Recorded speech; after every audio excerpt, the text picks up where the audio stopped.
ಮುನಿರತ್ನಂ ನಾಯ್ಡು ಎಂಬ ವ್ಯಕ್ತಿ ಬೆಂಗಳೂರು ನಗರದ ರಾಜರಾಜೇಶ್ವರಿ ನಗರ ವಿಧಾನಸಭಾ ಕ್ಷೇತ್ರದಿಂದ ಶಾಸಕನಾಗಿ ಚುನಾಯಿತ ಆಗಿರೋ ವ್ಯಕ್ತಿ. ಆತ ಇತ್ತೀಚೆಗೆ ಒಬ್ಬ BBMP ಗುತ್ತಿಗೆದಾರನ ಜೊತೆ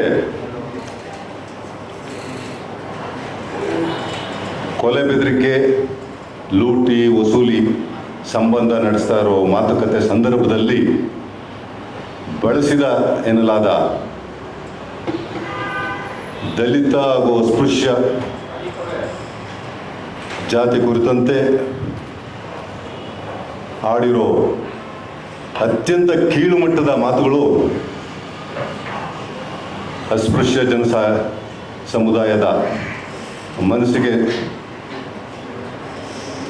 ನೋವುಂಟು ಮಾಡಿರೋದಿರ ಬಹಳಷ್ಟು ಆಕ್ರೋಶ ಉಂಟು ಮಾಡಿದೆ. ಅದು ನಿನ್ನೆ ಮಧ್ಯಾಹ್ನದಷ್ಟೇ ಬಯಲಿಗೆ ಬಂದಿದೆ.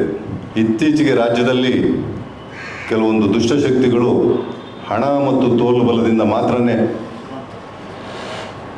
ಅಂದರೆ ಪರಪ್ಪನ ಅಗ್ರಹಾರದಲ್ಲಿ ಕಾಯಂ ನಿವಾಸಿಗಳಾಗಿ ಆಗಬೇಕಾದ ಕೆಲವು ಜನರು ಹಣ ಮತ್ತು ತೋಲ್ಬಲನ ಚುನಾವಣೆಯಲ್ಲಿ ಬಳಸಿ ವಿಧಾನಸಭೆ ಪ್ರವೇಶಗಿಡಿಸಿರೋ ಕೆಲವೊಂದು ವ್ಯಕ್ತಿಗಳಲ್ಲಿ ಈತ ಪ್ರಥಮ ಸ್ಥಾನದಲ್ಲಿದ್ದಾನೆ ಅಂತ ತಿಳಿದು ಬಂತು.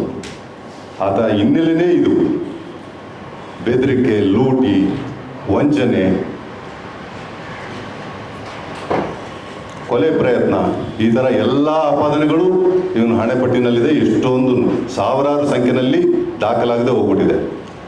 ಇದೊಂದು ಪ್ರಕರಣ ದಾಖಲೆ ರೂಪದಲ್ಲಿ ಹೊರಗಡೆ ಬಂದಿರೋದ್ರಿಂದ ಇದನ್ನು ಕೇವಲ ಕಾಂಗ್ರೆಸ್ ಪಕ್ಷ ಮಾತ್ರ ಅಲ್ಲ, ದಲಿತ ಸಮುದಾಯದ ಪ್ರತಿಯೊಬ್ಬರೂ ರಾಜ್ಯಾದ್ಯಂತ ಉಗ್ರವಾಗಿ ಪ್ರತಿಭಟನೆ ಮಾಡ್ತಾ ಇದ್ದೀವಿ. ನಮ್ಮ ಪ್ರತಿಭಟನೆ ಕೇವಲ ಈ ವ್ಯಕ್ತಿ ವಿರುದ್ಧ ಮಾತ್ರ ಅಲ್ಲ, ಈತ ಪ್ರತಿನಿಧಿಸಿರೋ ಭಾರತೀಯ ಜನತಾ ಪಕ್ಷದ ವಿರುದ್ಧ ಕೂಡ.